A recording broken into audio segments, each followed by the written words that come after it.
Meus queridos irmãos e irmãs, o Evangelho que nós acabamos de ouvir nos fala de duas formas de conhecer Jesus. Nós podemos conhecê-lo de uma maneira genérica, quem sabe um pouco parcial, captando algum aspecto da sua vida, da sua personalidade, mas sem entender quem realmente ele é. Era o caso do povo, das multidões que seguiam Jesus.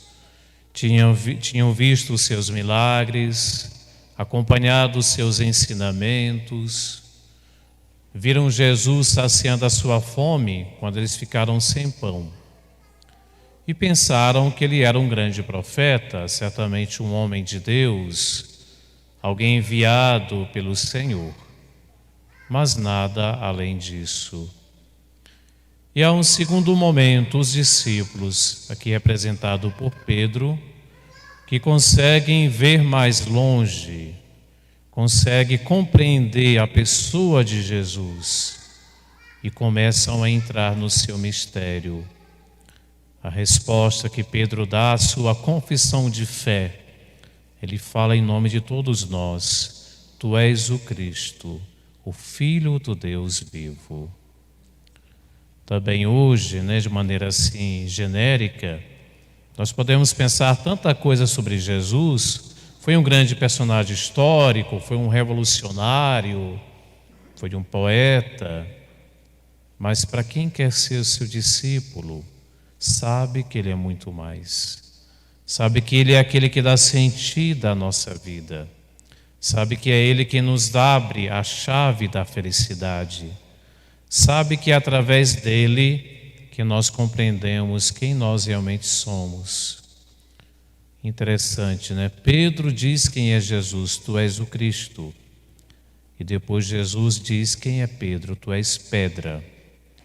Quase que como que dizendo, quando nós percebemos quem é Jesus, quando ele se torna realmente importante para nós, quando não é apenas uma ideia, eu sou cristão porque meu pai e meus avós eram, mas quando você pessoalmente adere ao Senhor, quando você descobre quem Ele é, você descobre também a sua própria identidade, a sua missão neste mundo, o seu papel na família, na igreja, na sociedade. Mas existem sempre duas formas de estar com o Senhor: de maneira genérica, como as multidões, ou de maneira mais pessoal, como o seu discípulo. E a gente pode se perguntar: que tipo de cristão eu quero ser? Um cristão que se contenta, com o conhecimento genérico do Senhor, com aquilo que eu ouvi dizer, que a imprensa fala, que alguém diz?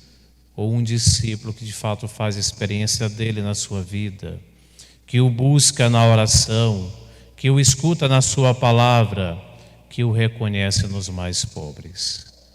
Então peçamos a Deus esta graça de crescer numa relação muito profunda com Ele.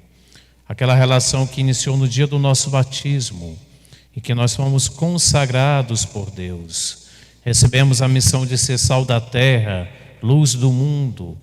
Depois essa missão que vai continuando com a Eucaristia, com o sacramento da vida, buscando nele saciar a nossa fome de Deus. Depois cresce mais ainda com o sacramento do Crisma, em que você confirma a sua fé. Então você, cristão leigo, fiel, batizado, tem uma missão muito grande. Nesse mundo tão sem sabor, você é chamado a levar o sabor de Deus. Nesse mundo tão sem brilho, tão obscuro, você é convidado a levar a luz do céu. Como é que você tem feito isso na sua família, no seu ambiente de trabalho, onde é que você atua? E há uma segunda parte do Evangelho interessante, que também perpassa as leituras. Quando nós aderimos a Jesus, ao Senhor, Ele nos confia uma missão. Ele vai edificando a nossa vida. Às vezes Deus edifica até com o nosso erro, Nós ouvimos na primeira leitura esse administrador desonesto lá do palácio do rei Ezequias, que é destituído do seu cargo. Ele é destituído, mas Deus nomeia um outro. Assim também aconteceu com o povo de Israel. Uma grande parte rejeitou o Messias, rejeitou Jesus. Mesmo assim, a partir de Pedro, Jesus edifica a sua igreja.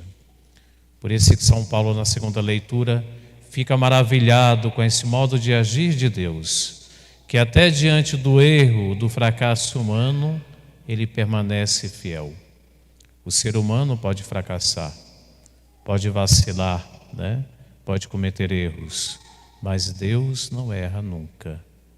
Então é bonito perceber Jesus, quem que ele escolheu, né, para estar à frente da sua igreja? Pedro, aquele que o negou 3 vezes, aquele que nem sempre foi fiel, aquele que vacilou na fé. Deus conta conosco, mesmo quando a gente erra, mesmo quando a gente peca, mesmo quando nós nos distanciamos dele. Se o coração permanecer aberto, ele ainda pode fazer de nós uma grande obra. Ele ainda pode edificar tantas coisas belas na nossa vida. Então peçamos, queridos irmãos e irmãs, neste 4º domingo do mês de agosto, dedicado aos cristãos leigos, que cada um de nós hoje renove a sua aliança com o Senhor.